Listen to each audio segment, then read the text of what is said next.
اعوذ باللہ من الشیطان الرجیم بسم اللہ الرحمن الرحیم الحمد للہ رب العالمین والصلاة والسلام علی اشرف الانبیاء والمرسلین واہل بیتہ الطیبین الطاہرین المعصومین، اما بعد۔ سورہ مبارکہ مائدہ آیت نمبر 6 سے آیت نمبر 9، 6 to 9۔ بسم اللہ الرحمن الرحیم۔ يا أيها الذين آمنوا إذا قمتم إلى الصلاة فاغسلوا وجوهكم وأيديكم إلى المرافق وامسحوا برؤوسكم وأرجلكم إلى الكعبين، وإن كنتم جنبا فاطهروا، وَإِن كُنتُم مَّرْضَىٰ أَوْ عَلَىٰ سَفَرٍ أَوْ جَاءَ أَحَدٌ مِّنكُم مِّنَ الْغَائِطِ أَوْ لامستم النساء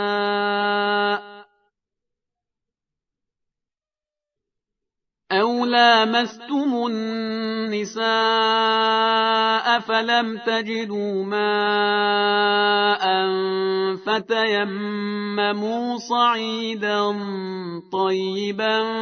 فامسحوا بوجوهكم وأيديكم منه،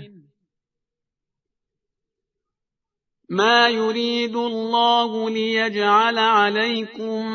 من حرج ولكن يريد ليطهركم وليتم نعمته عليكم لعلكم تشكرون۔ واذكروا نعمة الله عليكم وميثاقه الذي واثقكم به إذ قلتم سمعنا وأطعنا واتقوا الله إن الله عليم بذات الصدور۔ يا أيها الذين آمنوا كونوا قوامين لله شهداء بالقسط ولا يجرمنكم شنآن قوم على ألا تعدلوا، اعدلوا هو أقرب للتقوى، واتقوا الله إن الله خبير بما تعملون۔ وعد الله الذين آمنوا وعملوا الصالحات لهم مغفرة وأجر عظيم۔ پہلی آیت جو ہمارے پیش نظر ہے اس میں پروردگار عالم نے وضو، غسل اور تیمم ان تینوں موضوعات پر مختصراً گفتگو فرمائی ہے۔ ارشاد ہوتا ہے کہ یا ایھا الذین آمنو، اے ایمان لانے والوں، اذا قمتم الی الصلاۃ، جب تم نماز کے لیے کھڑے ہونے لگو، فاغسلوا وجوہکم وایدیکم الی المرافق، تو چہروں کو دھو اور ہاتھوں کو دھو لو۔ یہ ظاہر ہے کہ وضو کے اندر یہ دو بہت اہم چیزیں کہ جو واجبات میں شمار ہوتی ہیں کہ چہرے کو بھی دھونا ہے اور ہاتھوں کو بھی دھونا ہے۔ چہرے کو دھوتے ہوئے بس اجمال پر اکتفا کیا گیا، یہ نہیں بتایا گیا کہ کہاں سے کہاں تک دھونا ہے، مگر ظاہر ہے کہ انسان فطرتاً اگر اپنے آپ کو دیکھتا ہے تو چہرے کی حدود اس کے لیے معین ہے کہ پیشانی کے اوپر جہاں بال اگ رہے ہیں وہاں سے وہ اگر دھونا شروع کرے اور تھوڑی تک دھو لے تو اس کو یہی مانا جاتا ہے کہ اس نے چہرے کو دھو لیا۔ اسی طرح چوڑائی میں متعلقہ حصے کو اگر دھو لیا جائے، مگر ہاتھوں کے دھونے کے معاملے میں یہ مشکل ضرور پیش آتی ہے کہ ہاتھوں میں اگر ایک طرف دیکھا جائے تو انگلیاں ہیں اور دوسری طرف کلائی ہے، اس سے اوپر کوہنی ہے، تو یہ سمجھ میں نہیں آتا کہ کہاں تک دھونا ہے۔ لہٰذا یہاں پر پروردگار عالم نے اس بات کو واضح فرمایا کہ الی المرافق، کہ کوہنیوں تک دھو لینا ہے۔ اس بیان سے آپ اندازہ کر سکتے ہیں کہ ڈائریکشن کیا ہوگی دھونے کی یا پانی کس طرح سے بہانا ہے، اس کے بارے میں اس آیت میں کچھ نہیں بیان کیا گیا، بلکہ سمجھایا یہ گیا ہے کہ جو حدود ہے ان کو سمجھ لو۔ چہرے میں اس وضاحت کی ضرورت نہیں تھی، ہاتھوں میں اس وضاحت کی ضرورت تھی۔ اب اس کے بعد جو فطری ایک طریقہ ہوگا کہ اگر کسی بھی شخص سے کہا جائے کہ یہاں سے یہاں تک دھونا ہے تمہیں، تو کس طرح سے وہ پانی ڈالے گا، وہ فطری طریقہ یہی ہوگا کہ وہ اوپر سے نیچے کی طرف پانی ڈالا کرے گا۔ تو وہی چیز یہاں پر ہے، اور اس کی پھر وضاحت پھر روایات اہل بیت میں بھی ہمارے پاس ملتی ہیں۔ تو یہ ہو گئے دو معاملات دھونے کے، کہ اگر وضو کرنا ہے تو چہرہ بھی دھونا ہے اور ہاتھوں کو بھی دھونا ہے۔ پھر اس کے بعد پروردگار عالم نے مسح کی بات کی کہ وَامْسَحُوا بِرُؤُوسِكُمْ وَأَرْجُلَكُمْ، کہ سر کا مسح کرنا ہے اور پیروں کا مسح کرنا ہے۔ اب یہ جو سر کا مسح کرنا ہے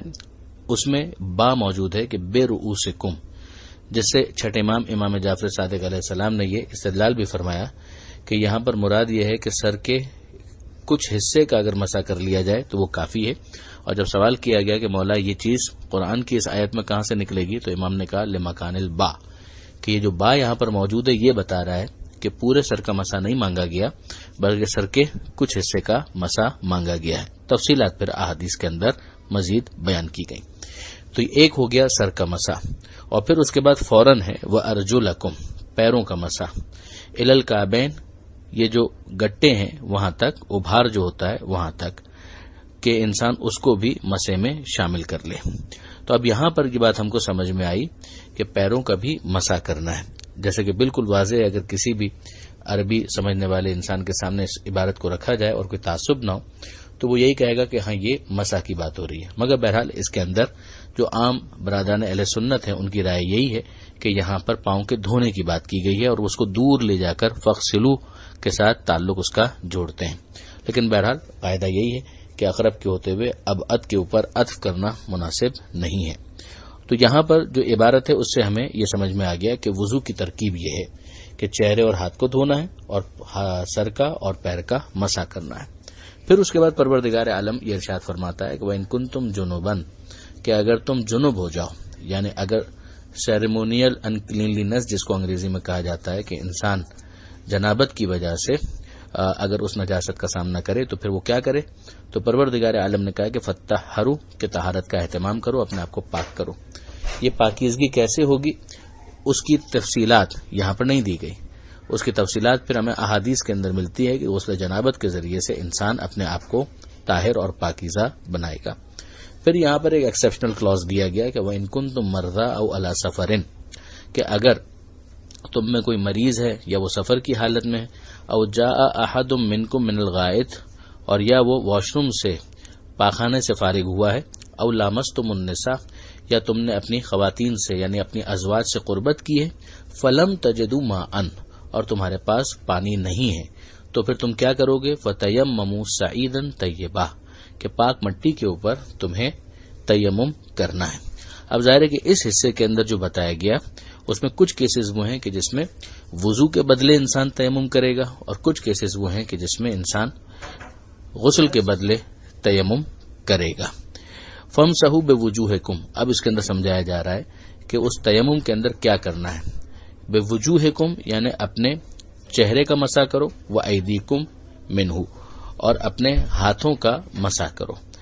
یہ طریقہ تیمم کا اجمالی یہاں پر بیان کر دیا گیا۔ اب ظاہر ہے کہ اس کی جو تفصیلات ہیں وہ احادیث ہی کے اندر آئیں گی کہ جس کے ذریعے سے پھر فقہ مرتب ہوتی ہے۔ پروردگار عالم کا ایک تبصرہ ہے، خدا فرماتا ہے کہ ما یرید اللہ لیجعل علیکم من حرج،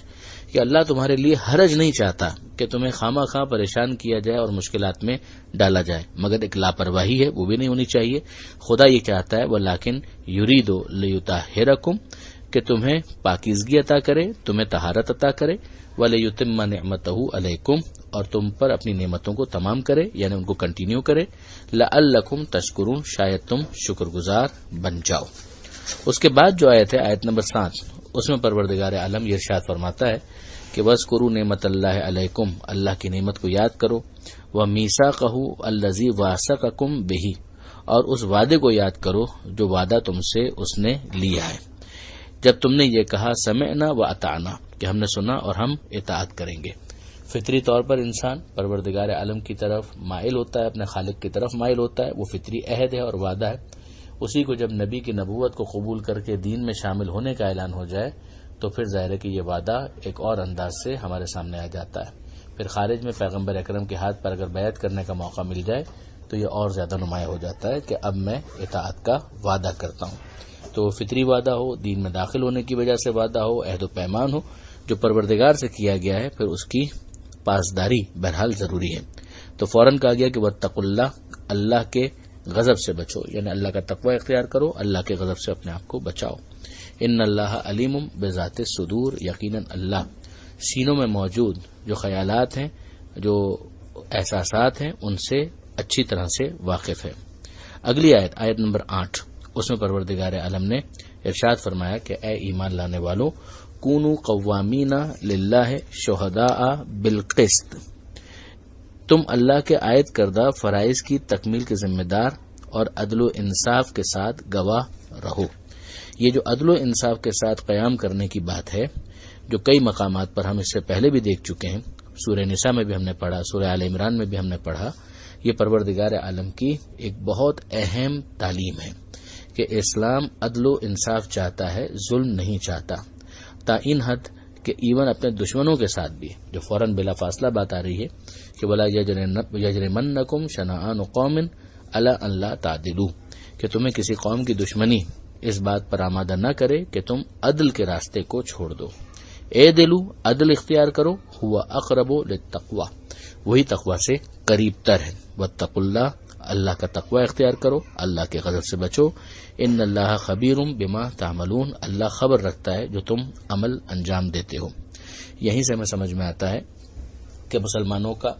دوسری اقوام کے ساتھ کیا طریقہ کار ہونا چاہیے. اگر کوئی غیر مسلم ہے تو اس کے ساتھ بھی اس کا ظلم والا طریقہ کار نہیں ہونا چاہیے، وہاں پر بھی عدل و انصاف کو ملحوظ خاطر رکھنا چاہیے. اس آیت کے ذریعے سے تمام مسلمانوں کو اپنے گریبان میں جھانکنا چاہیے اور دیکھنا چاہیے کہ کیا ہم آپس میں بھی ایک دوسرے کے ساتھ اس عدل و انصاف کے تعلق کو برقرار رکھنے میں کامیاب ہیں،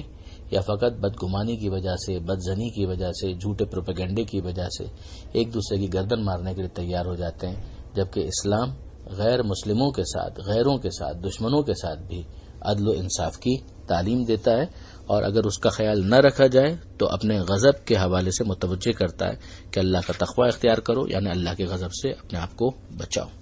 جو آخری آیت اس صفحے پر ہمیں نظر آ رہی ہے، آیت نمبر 9، اس میں پروردگار فرماتا ہے کہ وعد اللہ الذین آمنوا وعملوا الصالحات، کہ اللہ کا وعدہ ہے ان لوگوں سے جو ایمان لائے، وعملوا الصالحات، اور جنہوں نے اچھے اعمال انجام دیے، لہم مغفرۃ واجر عظیم، ان کے لیے مغفرت بھی ہے اور اجر عظیم بھی ہے. کہ یہ جو صاحبان ایمان ہیں یہ معصوم نہیں ہو گئے.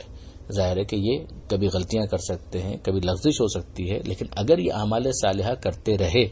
تو پھر اگر ان کی کوئی غلطیاں لغزشیں ہیں تو پروردگار ان کی پردہ پوشی کرے گا، ان کی مغفرت کرے گا، اور جو اچھے اعمال انہوں نے انجام دیے ہیں ان کا اجر عظیم ان کا منتظر ہے. جو اگلی آیت ہے اس میں ایک سائملٹینیس کانٹراسٹ ہے، مگر وہ اگلے صفحے پر، تو انشاءاللہ اس پر کل بات ہوگی. پروردگار عالم سے دعا ہے مالک قرآن مجید سمجھنے اور اس پر عمل کرنے کی توفیق عطا فرما. وارث قرآن امام زمانہ کے ظہور میں تعجیل فرما.